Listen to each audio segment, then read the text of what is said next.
Salve pessoal, bem-vindos de volta! Semana passada estive ausente, mas hoje estou novamente com vocês aqui para a gente voltar a conversar a respeito de investimentos nos Estados Unidos, no mercado de ações. Vocês já sabem, eu sou o Alexandre, CEO e fundador da Escola Monge Investidor, e eu abri há cerca de um mês esse programa semanal para mostrar para vocês uma carteira não teórica, mas prática, real, de ações nos Estados Unidos, para que a gente possa compartilhar todas as informações a respeito do meu processo de decisão, dos estudos que eu faço, das ações que eu escolhi, por quê, e de eventuais movimentos que eu vou fazer de compra e venda ao longo de meses, anos, talvez mais de uma década, se a gente continuar junto por aqui, para que a gente possa, então, trocar ideias a respeito desses conhecimentos, né? Saber a opinião de vocês a respeito daquilo que eu estou fazendo e, de preferência, inspirar aos nossos assinantes e aos nossos espectadores para que eles mesmos tomem coragem, para que vocês possam, então, dar esse passo na direção de investir fora do Brasil, o que é uma coisa muito importante nos dias de hoje, considerando todos os problemas e questões institucionais que a gente tem, mas também como uma oportunidade de entrar em mercados de mais alta qualidade do que a Bolsa Brasileira, né? Que oferece melhores empresas mais antigas, mais firmes, mais longevas e que oferecem produtos que têm um alcance mundial, coisa que pouca gente aqui no Brasil consegue fazer.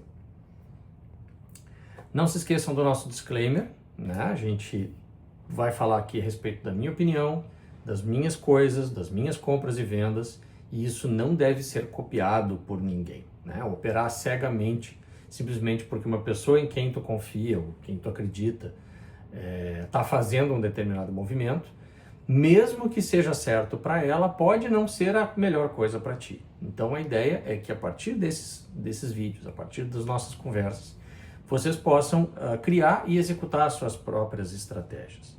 Inclusive, sobre isso, eu quero avisar que no nosso website nós temos uma grande novidade, que é a presença dos cursos online feitos de forma ao seu próprio tempo, na prateleira. A gente deixou de fazer turmas com datas específicas em que vocês precisavam estar disponíveis numa certa noite, numa certa semana, para realizar aquelas tarefas. A gente está deixando o curso na prateleira para que vocês possam entrar e executar na hora que quiserem. Os cursos atuais disponíveis são a arte da estratégia, a introdução ao day trade e os primeiros passos no planejamento financeiro. E esses materiais ficam disponíveis após a compra por 30 dias. Para quem é assinante do Monge Investidor e tem os planos de assinatura da gente, que estão disponíveis a partir de R$10 mensais, vocês têm acesso gratuito a esse material, de tal maneira que vocês podem fazer as aulas quantas vezes quiserem, se matricular no curso quantas vezes quiserem, e sempre terão à disposição também o grupo de mentoria voltado a atender as dúvidas, sugestões, questões dos nossos alunos durante os cursos, durante a realização dos cursos. Também é nesses grupos de mentoria que a gente fala a respeito de materiais complementares, de alguma live feita para tirar dúvidas, enfim. Convido vocês a navegar um pouquinho no nosso site, conhecer um pouquinho mais do nosso material e que vocês aproveitem esses 3 cursos que estão lá disponíveis nesse momento. Voltando então à nossa rotina de apresentação, eu vou mostrar para vocês o nosso tabelão, né? E com ele os últimos acontecimentos da nossa carteira, antes de nós falarmos a respeito de Costco, o ativo dessa semana. Então, olhando aqui o nosso tabelão, do ponto de vista de ativos em carteira não mudou nada, a gente não fez nenhuma compra, nenhuma venda nessa última quinzena. O que nós tivemos foi uma diferença grande no lucro da MicroStrategy. Infelizmente, ela estava em mais de 50% de lucro e ela agora, nesse fechamento último aqui da tabela, o meu lucro já caiu para 22,5%. Nós estamos diante da possibilidade do fim do verão das criptomoedas e isso afeta sobremaneira o preço da MicroStrategy de tal forma que se o BTC cair 50%, a MicroStrategy provavelmente cai a 70%, 80%. É uma coisa que a gente precisa ficar de olho e que provavelmente vai me levar a uma venda em breve, se estes indícios de que o ciclo do BTC está terminando se confirmarem. Eu vou estar atento aos gráficos por isso e talvez a gente não veja a MicroStrategy aqui na carteira na semana que vem. Mas de qualquer forma nós vamos reservar um tempinho para falar dela e para falar a respeito de Bitcoin. Nos dividendos a gente teve alguma coisinha que caiu aí na conta durante o mês de agosto. Tivemos 3 depósitos. O ETF JEPQ, que é um ETF de lançamento coberto de ações do índice Nasdaq. Então ele promove uma venda de opções o tempo inteiro, não necessariamente da carteira completa, mas os gestores vão avaliando o que é interessante de vender, de tal forma que nos cria uma renda na casa dos 10, 11% ao ano. É um dividendo muito bom, especialmente para quem está começando, já recebeu uma grana forte todos os anos, mesmo tendo investido ainda pouco dinheiro, mesmo estando iniciando no processo de acumulação. A SML também pagou dividendos, pagou um dividendo legal, acima das expectativas vieram os lucros e receitas da SML no último boletim, eles conseguiram bater o mercado por uma margem pequenininha, mas demonstrando que segue tudo bem com a empresa. O mercado recebeu mal o boletim deles porque se considera a possibilidade, né, de não crescer no ano que vem por conta das tarifas de importação, dos problemas com a China, eventuais sanções e tal. Mas a empresa declarou que pretende crescer, que continua projetando crescimento, apesar disso não ser uma certeza absoluta diante de um mercado que está realmente em dúvida. E Mastercard pagou uma graninha, veio baixa aqui porque a minha posição de Mastercard não é muito pequena, o dividend yield dela também não é muito grande, mas é uma empresa de dividend growth que me interessa muito, porque a cada ano que passa, esse dividendo vai crescendo e é um aumento de salário que para quem vive de renda passiva é muito interessante de receber. Eu dei uma mexidinha também nessa parte aqui, onde a gente fala sobre a anualização dos dados, porque tinha um errinho na minha fórmula. Então ajustei os dividendos recebidos e a projeção desses dividendos, se a gente tiver uma continuação do movimento feito até aqui, 60% do ano passou, então se a gente recebeu líquido $607, a tendência é chegar ao fim do ano com alguma coisa perto de 1.000, certo? 959 aqui nos cálculos atuais. Essa não é uma medida precisa, porque existem dividendos especiais que podem ser pagos somente no primeiro semestre ou somente no segundo semestre, então isso tende a se mexer um pouquinho, se movimentar um pouquinho, então esse valor não é uma promessa, né? Pode ser melhor, pode ser pior do que isso. E o que nos importa mais é ver a curva de projeção dos proventos líquidos, né? Então, se hoje nós estamos projetando para 2025 $959, esse dinheiro vai crescendo ano a ano. A gente está com um dividend CAGR da nossa conta na faixa dos 10%, né? Então, a cada ano a tendência é ganhar 10% a mais, e conforme forem os nossos movimentos de compra e venda, se a gente conseguir, né, pegar as empresas no ponto certo, a gente também pode ter uma aceleração desse número. De quem está nos pagando, a gente já tinha visto antes, né, que MO e o BDC eram os grandes pagadores de dividendo da carteira, mas JEPQ está aqui aparecendo, né, agora com um pouquinho mais de destaque, depois de ter pago o dividendo de agosto. VIT, OMF e KSPI também são boas pagadoras de dividendo e que abastecem a nossa carteirinha para que a gente possa, então, enquanto não estiver gastando esse dinheiro, fazer novas compras com recurso. Adicionalmente, eu queria mostrar para vocês hoje uma outra aba, uma aba nova que eu criei na planilha, que é a chamada placar dos ativos.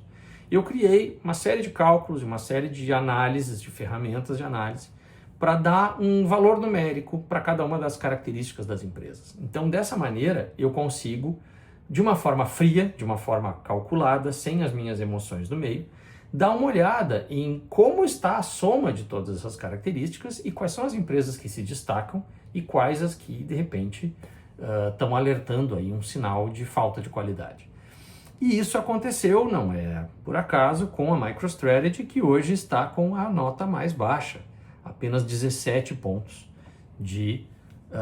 desse meu índice de qualidade, né? Somando a qualidade da empresa em si, o monopólio que ela exerce sobre o seu mercado, o grau de previsibilidade que a gente tem sobre os movimentos dela, sobre o negócio e o mercado consumidor, o alcance geográfico, né, das empresas, que significa a possibilidade de vender em outros lugares do mundo caso na sua matriz haja uma crise econômica, o free cash flow per share, né, o crescimento desse fluxo de caixa a cada ano e o quanto isso significa para a gente, né, de notícia positiva ou negativa em relação aos dividendos, o dividend yield, o crescimento direto desses dividendos, o quanto esses dividendos são seguros, e aí tem muito a ver com o payout ratio, né? Então, se a empresa está lucrando 100 e está pagando 105 de dividendos, isso é uma má notícia, isso não é bom, porque a empresa está queimando caixa e tendo que estar operando com dinheiro emprestado para poder quitar o seu compromisso com os acionistas. E aí é um indicador de uma falha na saúde financeira da empresa. Se, pelo contrário, a empresa está lucrando 100 e está pagando 10 de dividendo, isso pode ser miserável, isso pode ser ruim no primeiro momento, mas isso significa que a empresa, caso se aperte e amanhã ou depois venha a lucrar 50 por ação em vez de 100, aquele dividendo de 10 certamente ainda vai poder ser aumentado no ano seguinte, que é o nosso propósito, né? É ganhar bem, mas também ganhar cada vez mais à medida em que o tempo passa. E por último, a gente tem aqui os buybacks, quer dizer, quais são as empresas que têm um programa regular de redução da quantidade de ações ao longo do tempo, e o que a gente tem de indicações do gráfico da empresa. Aí entra a minha análise técnica e é onde é que eu acho que nós estamos dentro do ciclo daquele papel. Então, se ele está com indicações de topo, se ele está começando a cair e se imagina que essa queda pode prosseguir por muito tempo e por muito preço, né? Essa nota vem baixa. E, pelo outro lado, se a gente tiver uma empresa que está sobre suporte, dentro de uma tendência longa de alta, e esse seria o momento ideal de compra, do ponto de vista do trader, mas também do investidor que não quer botar o seu dinheiro no topo, e sim no fundo do papel, fazer o buy the dip, né? O gráfico, então, recebe essas notas aqui de 1 a 10, e a gente vê, por exemplo, que a MicroStrategy, por conta desses últimos movimentos, está com a pior nota de todo o bando, né? Enquanto que a prata, a Standard & Poor's, a SPDI, estão com as notas máximas porque o gráfico está nos indicando um excelente movimento, um movimento que tende a levar a valorização desses dois ativos. Muito bom. Então, chegou a hora da gente olhar aquilo que eu considero ser talvez a melhor empresa do mundo. Por que eu digo que ela pode ser a melhor empresa do mundo? Nós vamos ver em seguida, e essa é uma afirmação que está em concordância com grandes investidores, como os antigos donos da Berkshire Hathaway, Warren Buffett e o Charlie Munger. Por que eles acham que essa é a melhor empresa do mundo? Bom, eles dizem que nunca a venderiam porque é uma empresa que nada em caixa, ou seja, produz dinheiro, é uma máquina de fazer dinheiro enquanto eles estão dormindo, que é uma frase famosa do Munger em relação a isso. A Costco é uma rede de supermercados que opera com margens de lucro extremamente apertadas para atender os seus assinantes com os produtos mais baratos disponíveis no mercado. De maneira que muitas vezes eles oferecem preços mais baixos que lojas famosas por oferecerem preços baixos pelos seus produtos, como a Target, o Walmart, a Dollar Days, né, que oferecem preços com margens apertadas, mas ninguém consegue oferecer uma margem tão apertada quanto a Costco, pelo seu alcance, pela sua capacidade de negociação e porque ela não visa lucro na compra que o cliente faz no seu supermercado. O lucro dela vem do programa de assinaturas. E este programa de assinaturas tem uma fixação dos clientes em quase 100%. Um pouquinho mais alta nos Estados Unidos, perto ali de 95%, 96%. Um pouquinho mais baixa no resto do mundo, perto de 90%, mas que é muito significativo. Então, aquele cara que assina, recebe o cartãozinho e vai ao mercado fazer as suas compras, ele, antes de chegar no mercado, já deixou para a Costco o dinheiro que ela precisa para sobreviver. E essa fonte de receita é muito regular, O atendimento deles é muito bom, os ambientes de compra são muito boas. A marca própria dela, Kirkland, compete em qualidade com qualquer outro fabricante famoso de produtos de supermercado.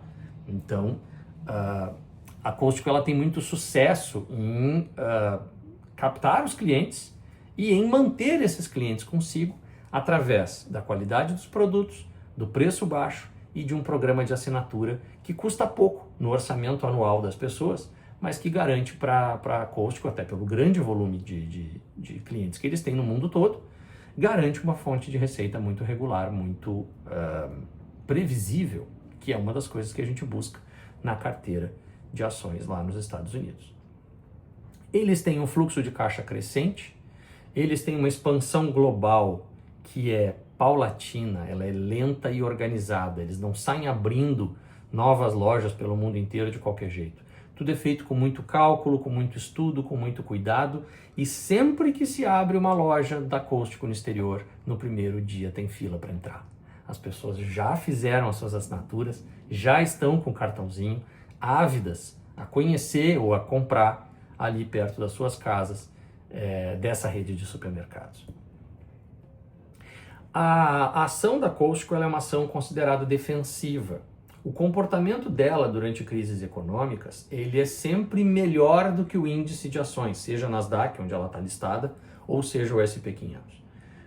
Quando, por exemplo, em 2008, o mercado desabou 50%, 55%, 60%, a Costco teve uma das maiores quedas da sua história, 35% aproximadamente, 31%, 35%. Então, é uma ação que cai menos do que as outras na hora que as coisas ficam pretas. E, claro, essa baixa volatilidade também significa que ela não é uma ação de crescimento, ela não vai bombar durante um bull market, não vai dobrar de preço, mas a rampa dela de valorização é muito interessante para o investidor de longo prazo. Isso significa também que a gente não vai ver Costco barata pra caramba, em nenhum momento. Vocês não vão me ver chegar aqui e dizer a Costco está de graça, está descontada, os múltiplos delas estão no chão. Não vai acontecer. Por quê? Porque os compradores estão sempre ali, à espreita. E numa queda de 10, 15, no máximo 20%, eles entram em grande quantidade, dão suporte para o preço e ajudam a trazer ele de volta para cima.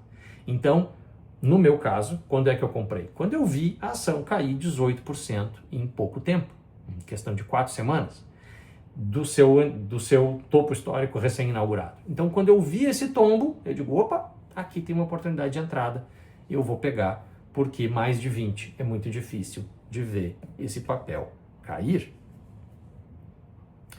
Vamos dar uma olhadinha então nos nossos websites favoritos para conferir como é que anda a Costco. Começando pelo TradingView, onde eu tenho uma plataforma já toda ajustada para os meus indicadores favoritos.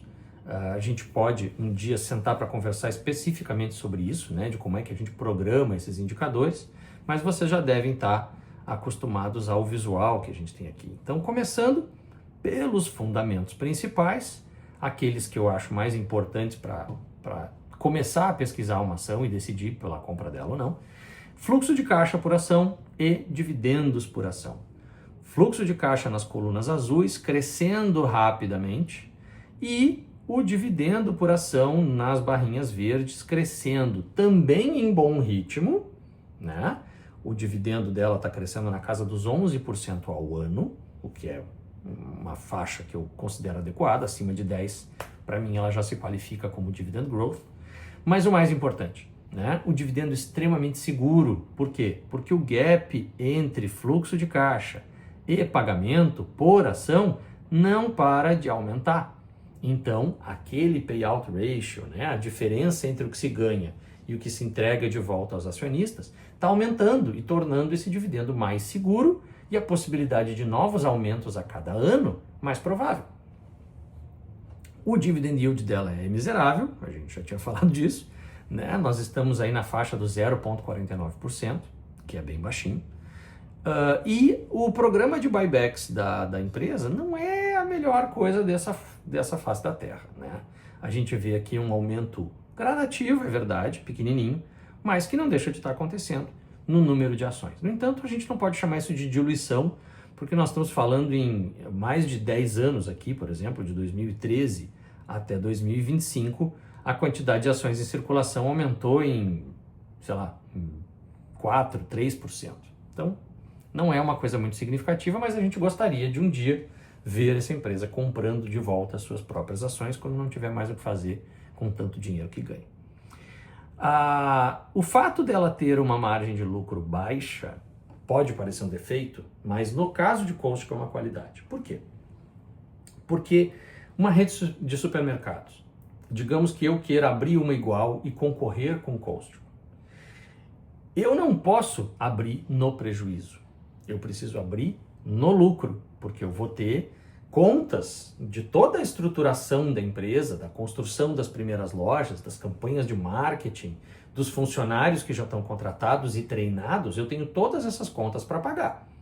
Então eu não consigo sair operando no prejuízo, eu preciso tentar operar no lucro o mais rápido possível, a não ser que tenha grandes investimentos por trás e uma grande capacidade de consumir caixa, né?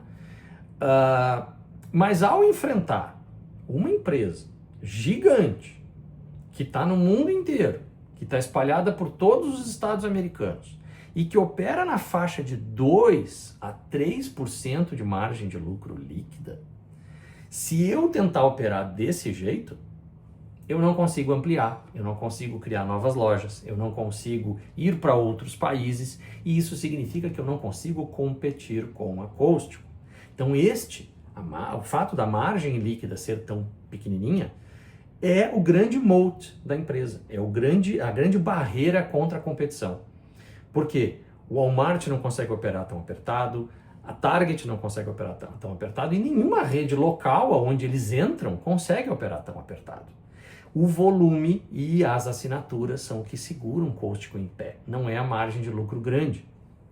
Dessa forma, também quando ela entra concorrendo num outro mercado, por exemplo, digamos que na Tailândia não tenha Costco, e aí, de repente, eles resolvem abrir as primeiras 3, 4 lojas lá nas maiores cidades.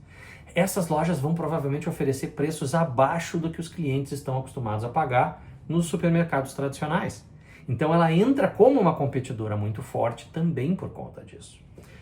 Não obstante, nós estamos vendo que ao longo dos anos, de 2009 para cá, a margem de lucro de Costco vem lentamente aumentando. Ela começa aqui em 2010 na casa de 1,52% e hoje a gente está com 2,90%, tendendo a crescer para mais de 3%. É pequeno, né? Dentro dos meus parâmetros, numericamente seria uma coisa que jogaria contra, mas nesse caso aqui, pelo contrário, é algo que conta como ponto a favor da empresa.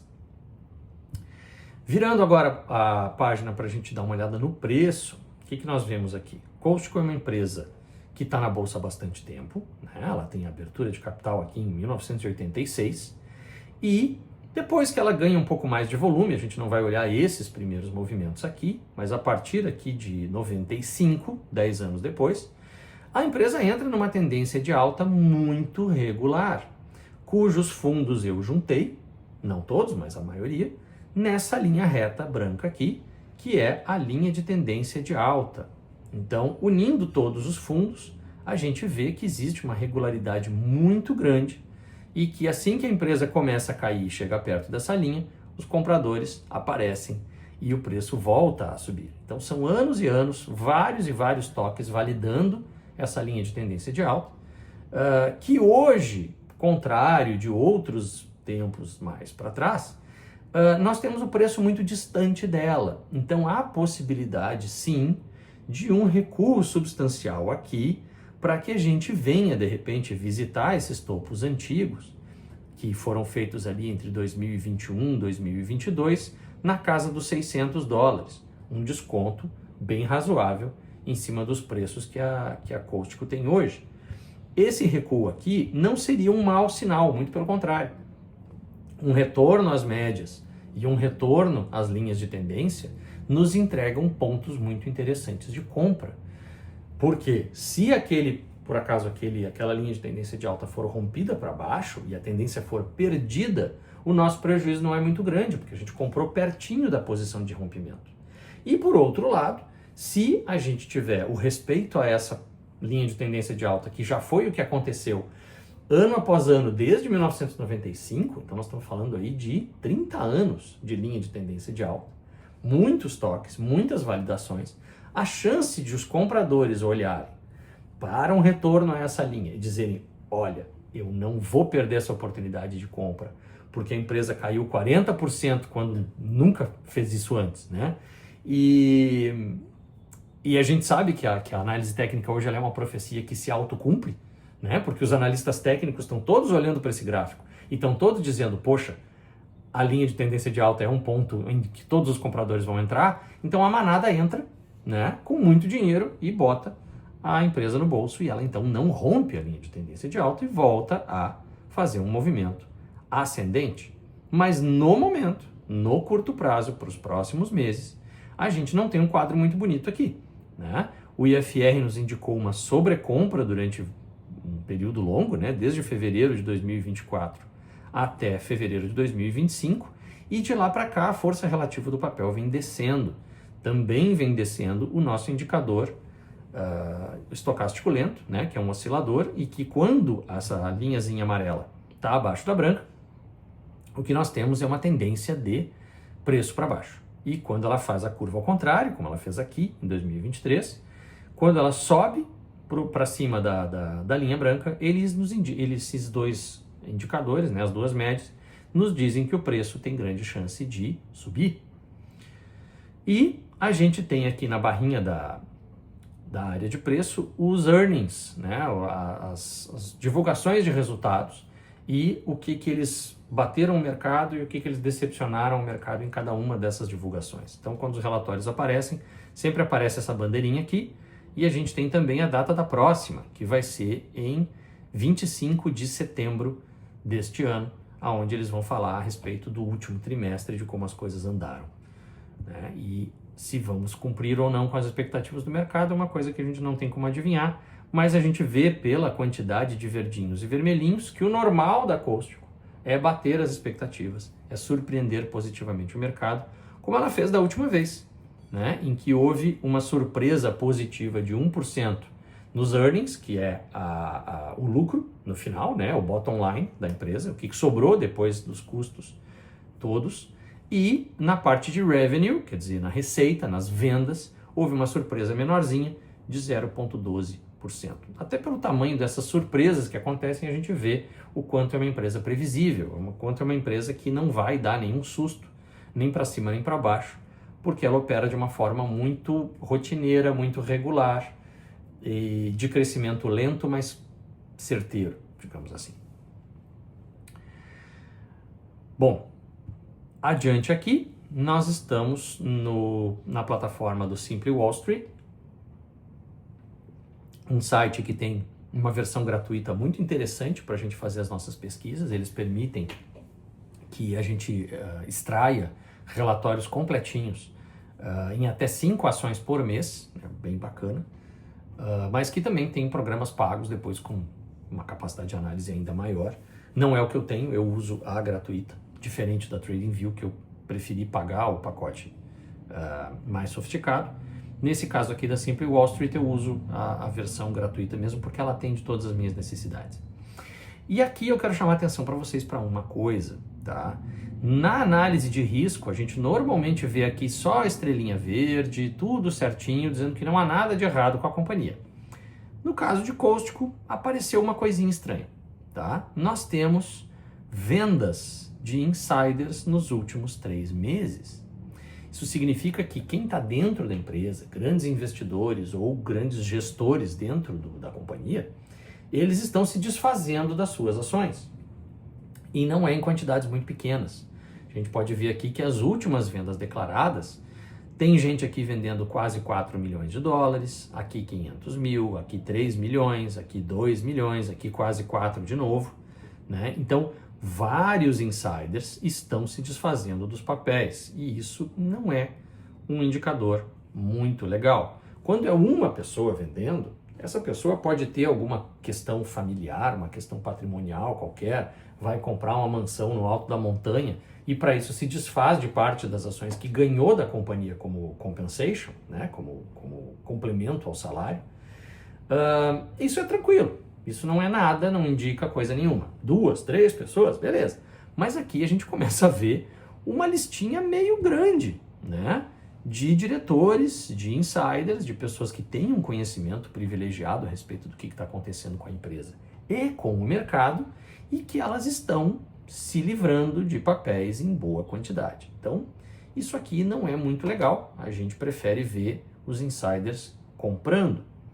E isso, de certa forma, corrobora com essa ideia de que a gente pode ver ainda, apesar da minha entrada aqui ter sido correta e eu ter gostado do momento em que eu comprei, a gente pode ver essa empresa mais barata no futuro, indo buscar a sua linha de tendência de alta e nos oferecendo, talvez, uma chance irresistível e raríssima de queda longa nos papéis. Não por conta de problemas da companhia, duvido, porque a qualidade de gestão é muito alta, mas sim por conta do mercado, que pode estar entrando numa descendente. A gente já tem visto outras empresas, outros índices, outros indicadores nos dando sinais de topo. Nós vamos falar um pouquinho a respeito de housing market nos Estados Unidos mais adiante, quando viermos ao assunto da inflação. E a gente vê que essas coisas estão desaquecendo, que as coisas não estão muito legais em termos macroeconômicos, de tal maneira que, de repente, esses investidores que viram Costco subir tanto e se afastar tanto da sua linha de referência nos últimos anos, talvez esteja prestes a fazer um retorno. Eu não coloquei aqui a média móvel de 200 dias, mas ela foi ultrapassada para baixo nesses últimos tempos. Agora até retomou, né? Nos últimos dias a gente voltou a ter o mercado comprando e vendendo papel acima da média móvel de 200 dias, do preço médio dos últimos 200 dias, mas se ela voltar a operar aqui para baixo, isso também é uma indicação não muito legal em relação à projeção futura de preço. No entanto, só a venda de insiders não define, né, se a empresa merece ser comprada ou não. A gente tem que levar em consideração todas essas características, né? No nosso caso, especialmente, porque eu considero importante as finanças da empresa, o fato deles terem, né, uma garantia com relação às suas dívidas, um endividamento cada vez menor e o pagamento de dividendos crescentes são as duas coisas que eu gosto de ver. Então, nesse caso aqui, essa linhazinha roxa, eu gosto muito de ver ela, e a projeção de dividendos crescentes no futuro também é muito importante para mim, porque é da renda passiva que eu pretendo viver ao longo da minha velhice. Dúvidas, gente? Coloquem nos comentários. Quem tiver no grupo de WhatsApp, converse comigo lá. Quem tiver no grupo de mentoria de investimentos no exterior, por favor, deixe lá suas perguntas, suas críticas, suas sugestões. A gente já recebeu um primeiro toquezinho que pode até mudar um pouco da característica dos nossos programas no futuro, que foi o seguinte, e isso é uma coisa que eu gostaria muito de saber a opinião de vocês que estão assistindo agora. O formato do programa foi desenhado com a gente levando cerca de 40 minutos falando a respeito de um determinado papel e o restante do tempo falando sobre macroeconomia até a gente fechar 1 hora e 10. Um dos nossos assinantes nos deu a sugestão de a gente separar esses dois programas e fazer um filme só sobre macroeconomia, que pode ser colocado no YouTube em outros dias que não na quinta-feira, e a gente continuar nas quintas-feiras falando apenas a respeito dos papéis. E com isso, ganhando um tempo a mais, ganhando mais 20 minutinhos aí, para a gente dar uma entrada mais profunda nos estudos, dar uma olhada melhor em tudo que está sendo discutido, de maneira que vocês tenham uma cobertura mais completa, né, a respeito de cada um dos ativos. E eu quero saber a opinião de vocês a respeito disso, se vocês acham que vale a pena manter a coisa como está, se está comprido demais, se tem muita informação e de repente a gente pode dividir isso em pedacinhos menores, e se vale a pena fazer esse split para a gente ter, por exemplo, na terça-feira um programa sobre macroeconomia e na quinta-feira uma análise de um ativo em particular e do andamento da nossa carteira de investimentos.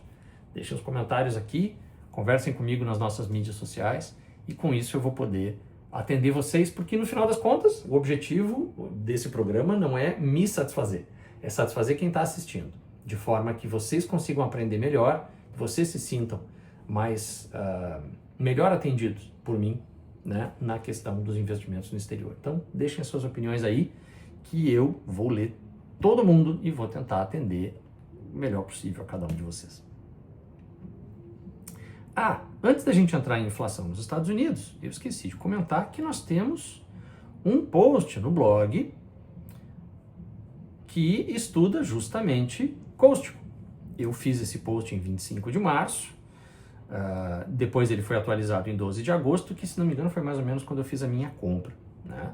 Mas a gente tem aqui um material complementar ao vídeo de hoje. Então, se ficou à vontade de saber um pouquinho mais, de entender um pouquinho melhor a respeito da empresa, venham aqui, porque a gente vai ver argumento por argumento todas essas questões, com gráficos, com tabelas, com números mais complexos, que fariam com que a gente levasse muitas horas aqui conversando.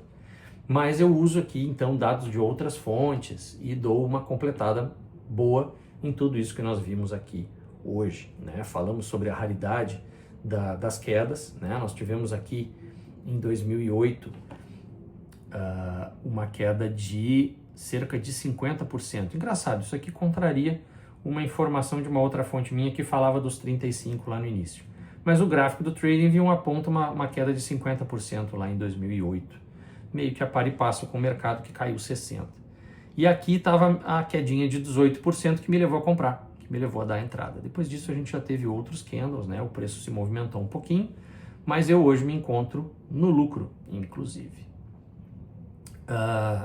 Falamos aqui também sobre os indicadores, né? Sobre a média móvel, sobre o IFR, sobre o MACD, não, desculpa, o estocástico lento, de forma que vocês vão poder verificar de novo, né? Todos os critérios que eu uso e tudo mais.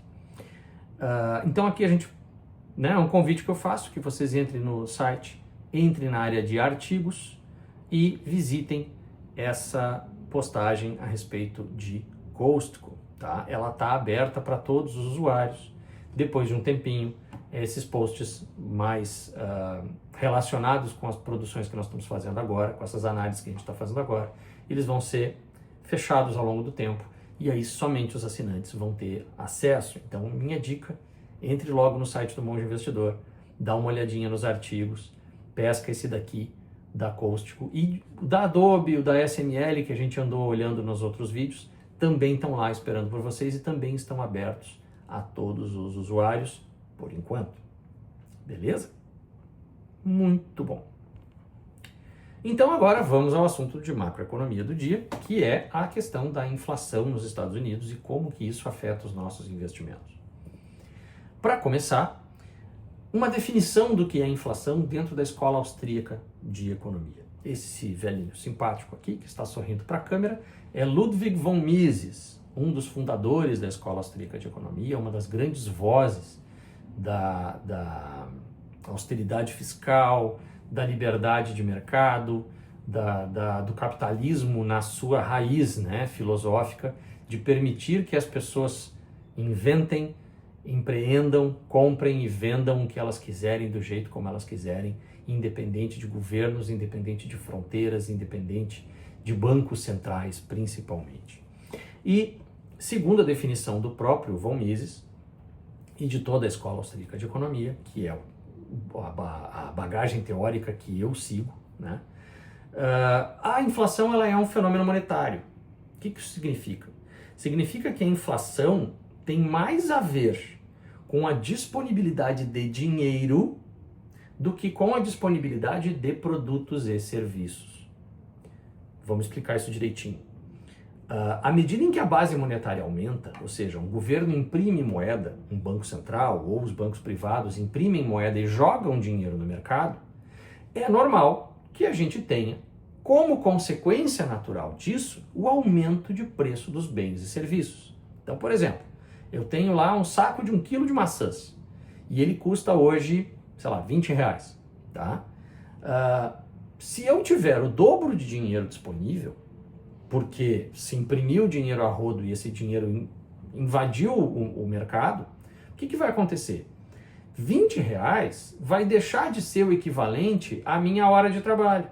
Vai passar a ser metade da hora de trabalho. Então, eu vou poder optar, por exemplo, em gastar metade do tempo de vida que eu aplicava num saco de maçãs antigamente, ou eu posso passar a comprar com o mesmo dinheiro, com o mesmo tempo de trabalho, 2 sacos de 1 quilo de maçã, né?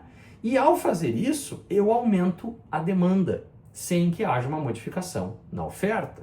E aí, como consequência, os preços sobem. Então, aquilo que a gente tem como índice de preços, que é chamado na imprensa por inflação, não é, na verdade, a inflação. O que está sendo inflado? O que está sendo inflado é a base monetária, é a quantidade de dinheiro em circulação. E a subida nos preços é uma mera consequência disso. Que, inclusive, a gente vai ver um pouquinho mais para frente, não tem índice de preços que reflita o real aumento de custo de vida que a gente sofre ano a ano. Agora, o que acontece com essa criação de dinheiro do ponto de vista de qual é o caminho que ele faz, né, dentro da nossa sociedade, dentro da nossa economia? O dinheiro, quando ele é criado, ele não é espalhado em partes iguais para todas as pessoas. Ele não é criado à toa, né? Ele foi feito, esse sistema foi feito assim para favorecer o rei e os amigos do rei, independente de qual nome a gente vai dar para ele na política moderna. Mas o que acontece? Se o Banco Central imprime dinheiro, ou seja, ele absorve dívida do governo federal e coloca dinheiro na mão do Tesouro Nacional, ao fazer isso, o Tesouro Nacional, o governo, consegue pagar por coisas com esse dinheiro novo de uma forma que as outras pessoas não conseguem ainda, porque o dinheiro chegou primeiro na mão dele. Então, o preço da maçã não subiu ainda. O preço do salário não subiu ainda. O preço do automóvel não subiu ainda. Mas o governo tem dinheiro de sobra para gastar como quiser. E à medida em que ele gasta, é que a gente vai ver essa grana entrar na economia e começar a aumentar os preços. Então, por exemplo, se o governo decidir desapropriar um monte de terra e comprar terrenos rurais, a chance de os terrenos rurais ganharem valor, aumentar o seu preço, aumenta, né? Se o governo resolver comprar um monte de petróleo para uma reserva estratégica, a tendência é que o preço do petróleo suba, né? Então essas coisas vão acontecendo de forma desigual dentro da economia, dependendo dos movimentos que o governo fizer. Da mesma maneira, quando a gente vai pegar emprestado dinheiro com um banco, o banco cria dinheiro do nada para nos emprestar. Então, os principais tomadores de crédito, grandes empresas, né, grandes produtores, vão ter essa grana disponível antes do resto, né? Então, antes de eu receber o meu salário, se eu sou um operário, um trabalhador, um funcionário de uma empresa, o que vai acontecer? O governo vai ter dinheiro primeiro, os bancos vão ter dinheiro primeiro e os grandes tomadores de crédito privado vão ter o dinheiro primeiro. E estes caras vão poder comprar as coisas a preços antigos, à medida em que o dinheiro novo vai escorrendo pela economia até chegar no trabalhador. E aí o que acontece no dia 5 do mês seguinte, quando o camarada recebe o seu salário? O preço das coisas já começou a subir. Então ele recebe um salário sem correção, né, da quantidade de dinheiro que foi inventada, e vê os preços subirem e a sua capacidade de compra encolher. Esse processo empobrece a população, mas não afeta, muito pelo contrário, enriquece aquelas poucas pessoas ou aquelas poucas entidades que têm acesso antecipado ao dinheiro novo. E isso é uma forma de assaltar o povo. Isso é uma forma de tornar o povo miserável de uma maneira que não chama tanta atenção quanto, por exemplo, os impostos. Quando o governo vem e tira um pedaço do que eu ganho, eu vejo. Mas quando o governo culpa um supermercado, o produtor de suco de laranja, o preço do dólar por uma cebola importada, alguma coisa assim, e diz, a inflação está alta por causa disso, o inimigo é o tomate, o inimigo é o ovo, o inimigo é o dono do mercado. É mentira. E é uma mentira repetida pela imprensa que nos mostra também para quem ela trabalha, que não é para a gente. Então, pessoal, eu chamo a atenção desse conceito, antes da gente entrar nos números, por quê? Porque a nossa liberdade financeira depende de nós batermos esse mecanismo, de nós sermos mais eficientes no nosso portfólio, nos nossos investimentos, de tal maneira que a grana que a gente tem em carteira compra cada vez mais e não cada vez menos, relacionados ao nosso custo de vida e não aquele CPI americano ou aquele IGPM brasileiro, um IPCA ou coisa parecida. Esses índices, eles não vão refletir a verdade do que está acontecendo com o dinheiro. E nós precisamos investir bem, no mínimo, para manter o nosso poder de compra, para nos protegermos da inflação. Disse então Ludwig von Mises, em um ensaio dele em 1958, que o mais importante é lembrar que a inflação não é um ato de Deus, não é uma catástrofe dos elementos ou uma doença que vem como a peste. A inflação é uma política, ela é feita assim de propósito. E quando se normaliza isso, é apenas para manter a população calma e quietinha. A meta de inflação, por exemplo, de 2% nos Estados Unidos ou de 3,5% no Brasil, ela é um assinte, ela é uma barbaridade. É o governo esfregando na nossa cara que nós, ao longo do ano, vamos perder poder de compra com o nosso dinheiro. E que isso vai ter que ser negociado com os nossos patrões depois, que também podem estar sofrendo os efeitos da alta dos preços, porque tem insumos, tem conta de luz, tem impostos, tudo aumenta, né? Então o produtor às vezes não tem um tempo fácil também com isso. Mas tanto o empresário quanto o funcionário, principalmente o funcionário, vai ter que entrar numa guerra com o seu patrão, né? Uma negociação dura, para conseguir reajustar o seu salário para um índice de preços. Ou seja, ele não vai conseguir ganhar com o seu trabalho mais em termos de valor, não em termos de quantidade de moeda, mas em termos de valor de compra, ele não vai conseguir mais no ano que vem do que ele recebeu esse ano. Ele vai ter menos. Por isso também, na minha estratégia de investimentos, eu falo tanto que eu preciso de 10, 11, 15% de crescimento nos preços, que eu preciso desse crescimento no dividendo ano a ano, porque aí eu entro num ganho de poder de compra à medida em que o tempo passa, e não numa perda, que é o que acontece com praticamente todo assalariado do mundo. Então, já que nós já apedrejamos bastante os índices de preço, vamos dar uma olhadinha na comparação entre o CPI americano, que é a inflação ao consumidor, o índice de preço ao consumidor, né? E o índice de preço ao consumidor amplo do Brasil, o IPCA. No Brasil, se a gente chamar esses dois de inflação, já sabendo que não é bem isso, o Brasil, de 2005 a 2025, acumulou alta de preços em 266%, contra os Estados Unidos, que tiveram altas de 87% ao longo do mesmo período. Como a gente viu, né, esses aumentos eles não representam o aumento do custo de vida nem dos americanos e nem dos brasileiros, que é muito maior.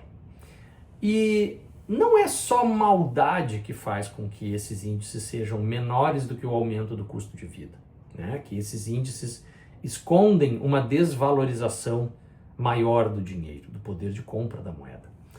As dívidas que os bancos, que as empresas e que os governos pagam quando tomam crédito, essas dívidas normalmente são indexadas nos índices de preço.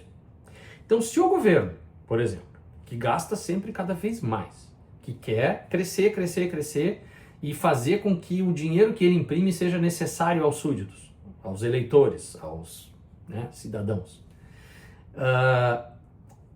ele vai querer que ele possa criar mais dinheiro do que ele vai ser obrigado a pagar ao tomar dívida.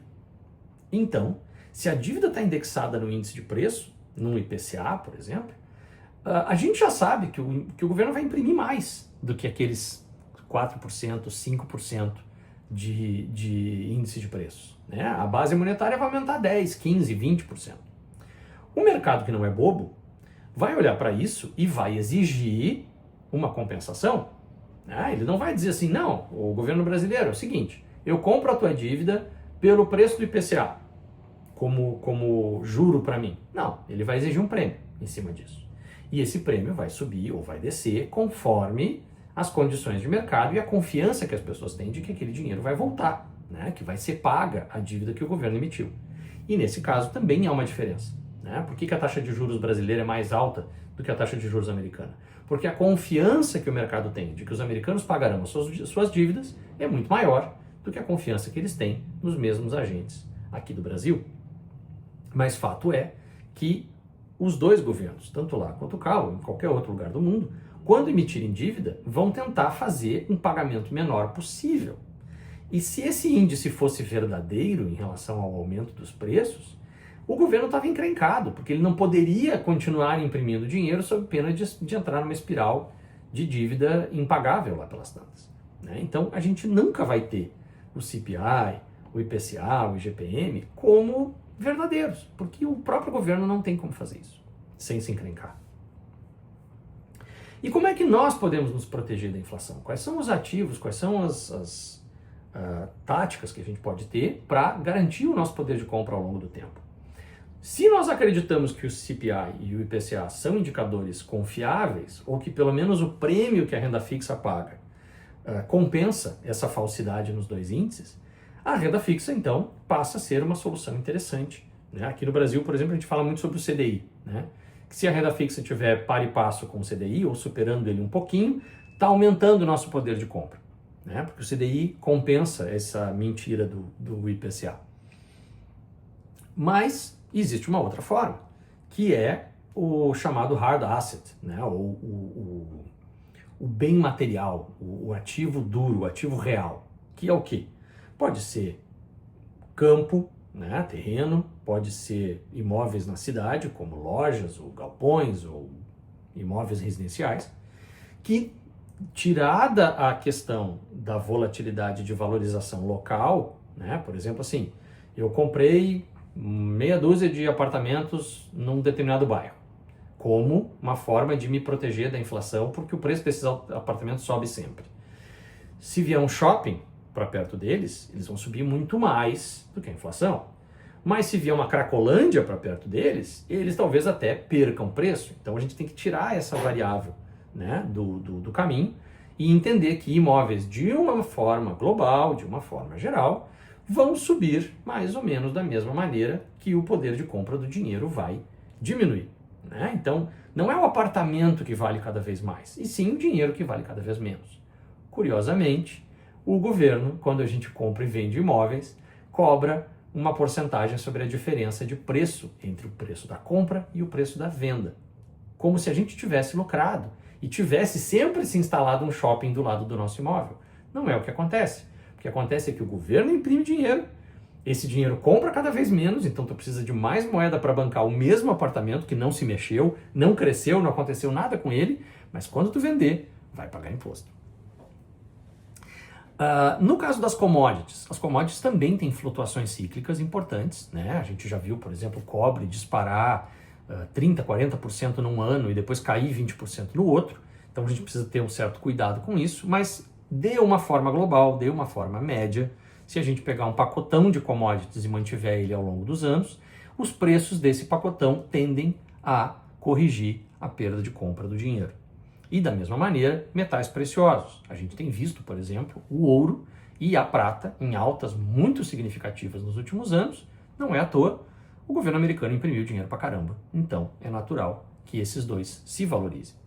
E uma espécie de proteção que é mais volátil, tem que se ter mais cuidado na hora de investir, se o propósito for esse, né? Os prazos têm que ser alongados.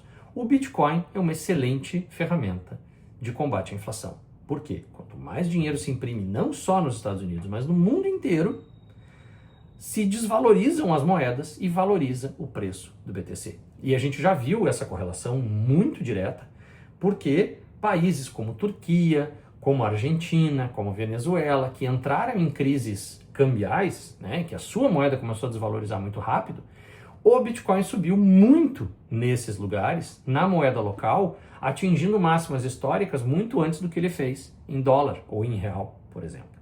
Então, não só o Bitcoin protege a gente de uma desvalorização do dinheiro do mundo, mas também de alguma maxi desvalorização do seu país. Se o real daqui a pouco, o preço do dólar aqui for para 8, for para 16, for para 25, o Bitcoin provavelmente vai se segurar em relação a isso, não vai sentir a desvalorização do real, pelo contrário, vai compensar essa desvalorização, porque ele está indexado em moeda forte e porque ele é um recurso limitado, mais escasso do que qualquer outro que a gente tem no planeta, né? Porque quase tudo que a gente tem no planeta a gente pode cavar um pouquinho mais e extrair do chão, ou produzir, ou fazer de alguma forma mais do mesmo. E o BTC, quando bater em 21 milhões, acabou, não tem conversa. Então ele é uma grande proteção contra um dinheiro que existe em cada vez mais quantidade e compra cada vez menos. Agora, projeções. Todos os órgãos trabalham com, não bola de cristal, como a gente está vendo aqui, mas eles trabalham com ideias do que o mercado está fazendo, né, e do que isso vai impactar nos seus índices de preço. Não ignoram o M2, mas também não falam nesse assunto. Né? O M2 é a quantidade de dinheiro em circulação. Então a gente vai dar uma olhadinha no que os órgãos mais confiáveis dos Estados Unidos, né, principalmente o Federal Reserve, o que eles dizem a respeito desses índices todos e de como a coisa vai andar na economia nos próximos tempos. E aí a gente também pode fazer uma projeção nossa dessas questões. Né? Então, a primeira coisa que a gente vê aqui, eu estou no site do Federal Reserve de St. Louis, tá? O FRED, e copiem esse link aqui se vocês quiserem, ele dá acesso direto a uma série de índices, uma série de estatísticas, tem muita coisa aqui para se vasculhar. Eu peguei algumas das principais para a gente poder analisar juntos. Então aqui nós temos, tá, desde 1948, a mudança de preço ano a ano do índice de preços americano. Né? Então, seria o IPCA de lá, que é o CPI, né, para áreas urbanas, com cobertura completa de todos os itens. De 1948 para cá, a gente já viveu momentos até de deflação, de redução nos preços, como aconteceu em 1949, e aconteceu curiosamente aqui, né, em 2008 e 2009, a gente falou de cáustico, né? Como é que cáustico passou a valer tão menos durante aquela crise? Bom, tudo passou a custar menos, né? Desde o saco de arroz até o próprio supermercado que vende o saco de arroz passou a custar menos porque houve uma deflação, né? E nós tivemos momentos de inflação absolutamente grave, né? De até 14,5% ao ano, na grande crise do petróleo, que gerou aumento de preço nos anos 70, e na subsequente desindexação do dólar ao ouro. Quando o dólar, através de um ato do presidente Nixon em 1971, deixou de valer uma certa quantidade de ouro e passou a ser simplesmente papel, la garantia soy yo, né? O dólar passou a perder valor rapidamente. Né? Eles estavam com grandes complicações fiscais, o fato do petróleo ter subido muito, né? E os Estados Unidos importava praticamente todo o petróleo que usava naquela época, gerou uma zona econômica, né, uma confusão muito grande, e eles tiveram a pior ideia possível, que foi desvalorizar o dólar pra caramba, e aí a inflação foi para cavalares 14,5%. Onde é que nós estamos em tempos mais recentes, né? Se a gente olhar os últimos 5 anos? A gente vai ver que houve um pico de inflação nos Estados Unidos pós-Covid. O governo americano distribuiu cheques e crédito praticamente sem juros para todo mundo.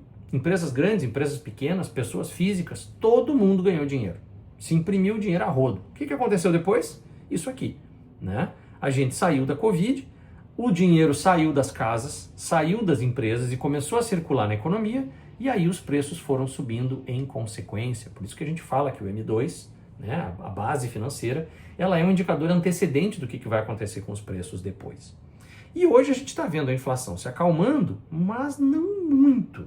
Reparem que desde setembro de 2024, um ano atrás, a mudança dos preços nos Estados Unidos meio que estacionou em 2,5% ao ano. E nesses últimos tempos está até aumentando um pouquinho, chegando mais perto de 3%.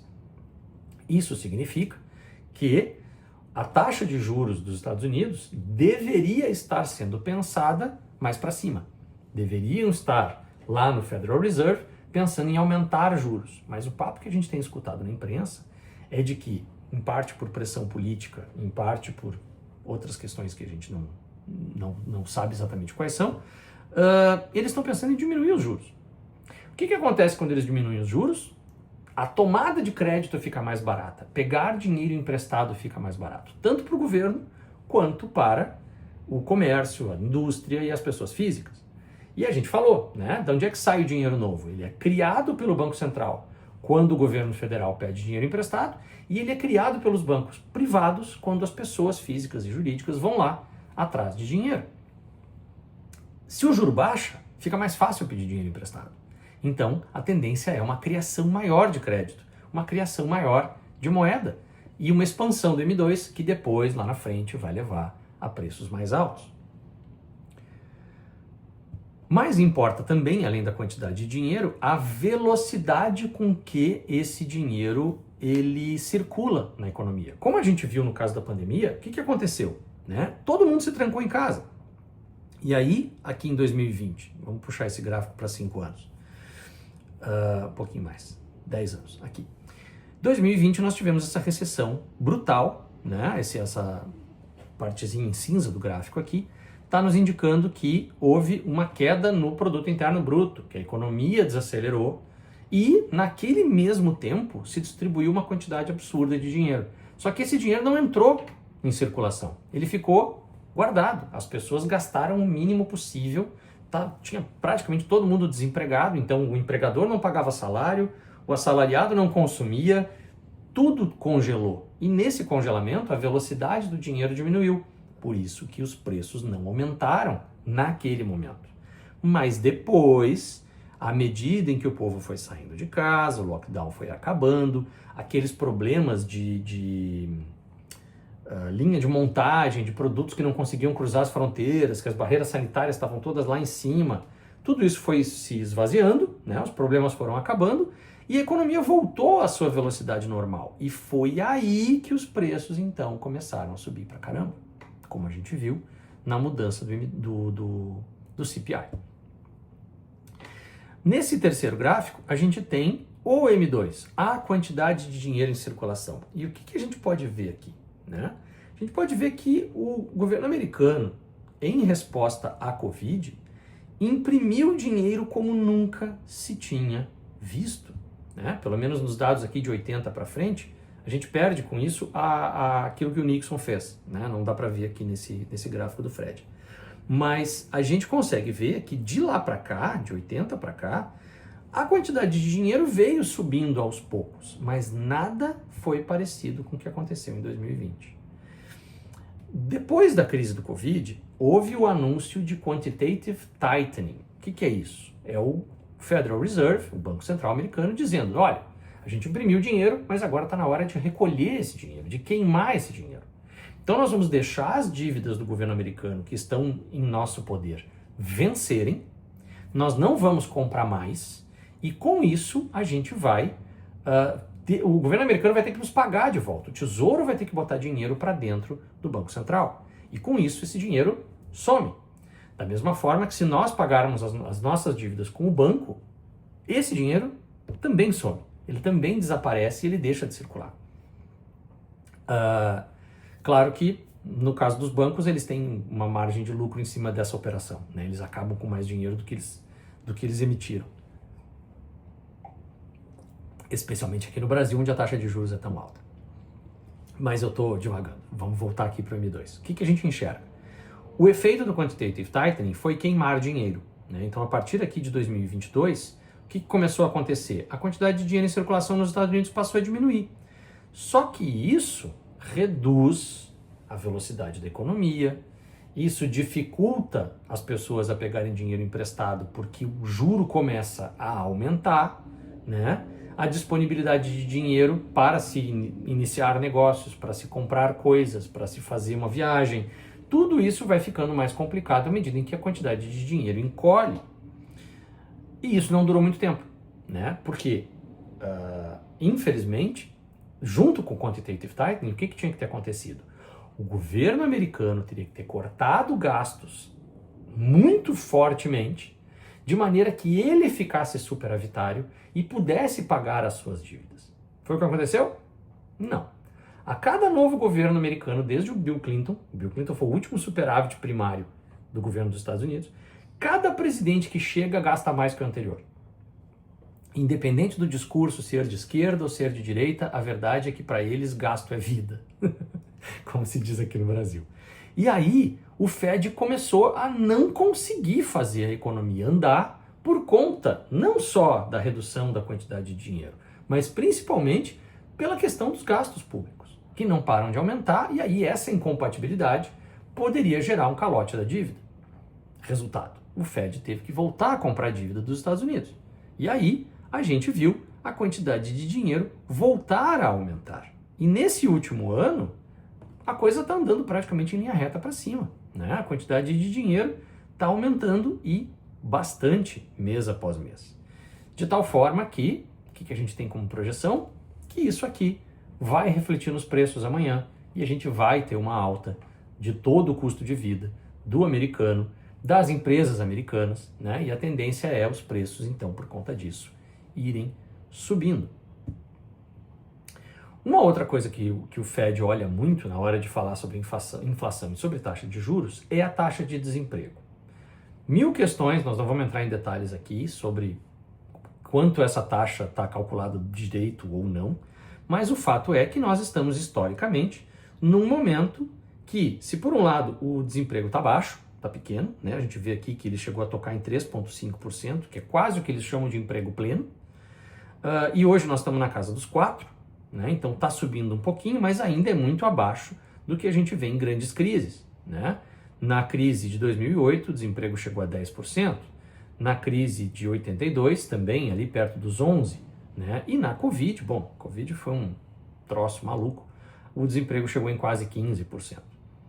Mas onde as coisas estão nesse último ano? Elas estão estáveis. O mercado de trabalho dos Estados Unidos não está nem diminuindo o desemprego e nem aumentando. Eles estão ali equilibrados na casa dos 4,20%. Isso significa que o Fed, por questões dele próprio, não as políticas, não teria motivo para mexer na taxa de juros agora. Porque se o M2 está aumentando e o desemprego não está aumentando, quer dizer, o mercado de trabalho está forte, esse dinheiro vai ser recebido pelas pessoas, vai ser gasto pelas pessoas e isso vai resultar no aumento de preços. Então o CPI dos Estados Unidos, de onde eu vejo, tende não para os 2%, que é a meta deles, mas 3,5%, o que vai forçar depois o governo a admitir que a taxa de juros vai ter que subir, né? E aí o Fed, em vez de baixar, vai passar a subir e aí vai ter toda aquela onda de críticas, de que eles não têm uma direção definida, de que eles são atrasados em tudo que fazem, enfim, né? Aí é papo de economista. Mas vejamos aqui aquilo que o próprio Federal Reserve pensa a respeito da inflação futura, né? E o que ele pensa é o seguinte: nesse último ano, a projeção de 12 meses para frente, ela vem entre 2,30, chegou num pico aí de 2,88 e agora vem descendo, de uma certa forma, para 2,59. Discordo, não acho que é para cá que a inflação está indo. Eu vejo daqui a um ano o CPI americano na faixa dos 2,8, 2,9, rumo aos 3%. Mas essa é só a minha opinião. O que eu sei, né? Diante dos renomados especialistas do Banco Central americano. Eu vou anotar e vocês podem me cobrar disso daqui a um ano para a gente ver se eu acertei ou não.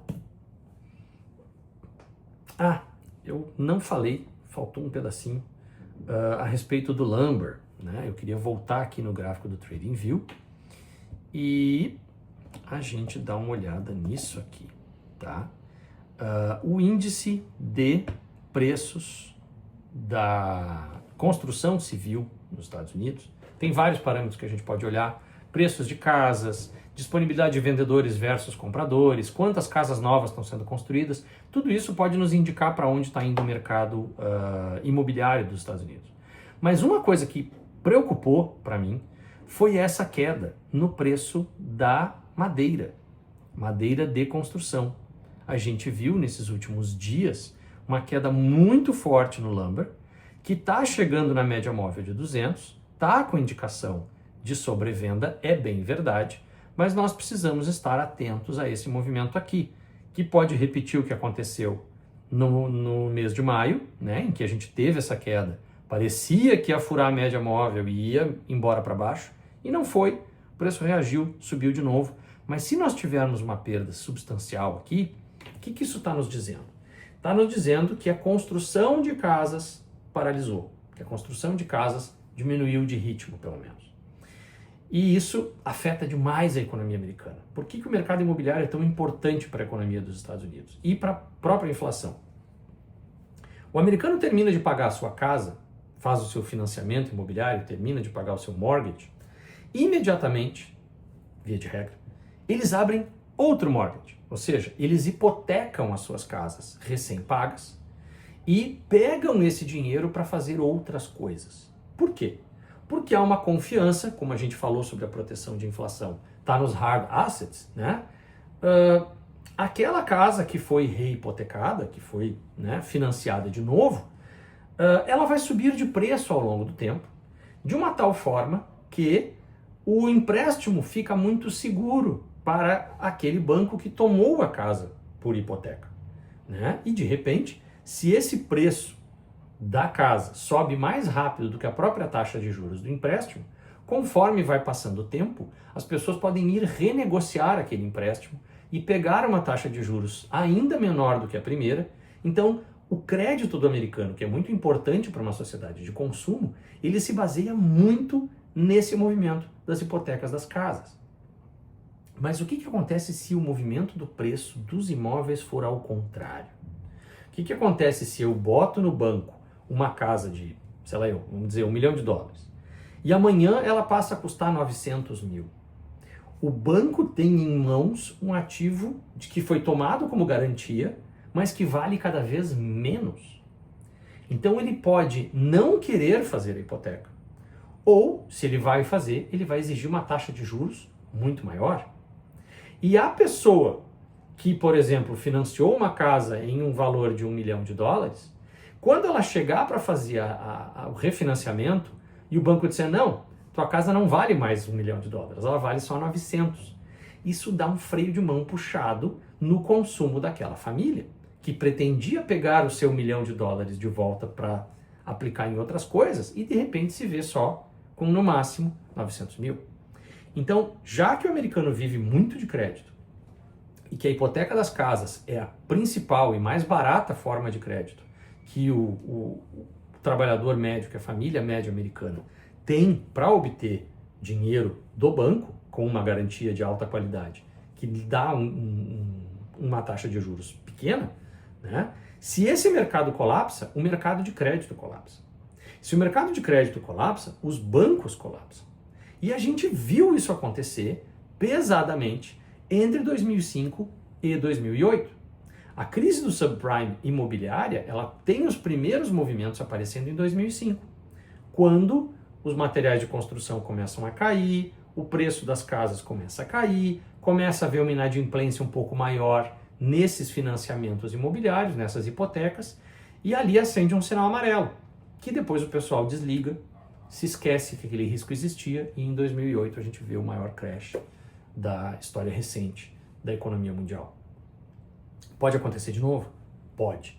Por isso, eu estou de olho no lumber, eu estou de olho no mercado imobiliário americano, porque esse indicador pode nos dizer que a gente vai entrar num ciclo de queda, numa fase de queda dentro do ciclo econômico, e que os tempos vão ficar mais difíceis e que o preço dos ativos tende a baixar. Motivo para, de repente, fazer um pouco de caixa, juntar uma grana, para aproveitar essas ofertas quando elas chegarem. Muito bem, estamos encerrando então nosso programa de hoje. Eu quero, obviamente, saber a opinião de vocês a respeito de tudo isso que eu disse. Se ficou alguma inconsistência, se vocês têm alguma crítica, se algo não ficou bem explicado, perguntem ali nos comentários, entrem em contato comigo nos grupos de comunicação que a gente tem, se vocês forem assinantes do Monge, lá nos grupos de mentoria.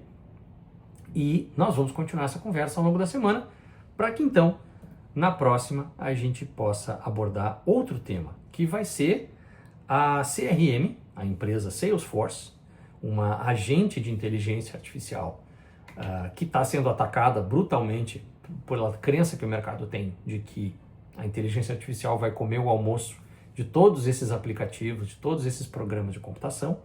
E nós vamos falar um pouco mais a respeito da taxa de juros americana, dessa pressão política que está acontecendo para ela baixar, quais são as consequências, né? Vamos fazer um zoom, olhar mais de perto essa questão do que acontece se a gente baixa a taxa de juros, o que acontece com o crédito, o que acontece com a economia, mas eu quero abordar principalmente um mito de que quando a taxa de juros cai, a bolsa sobe.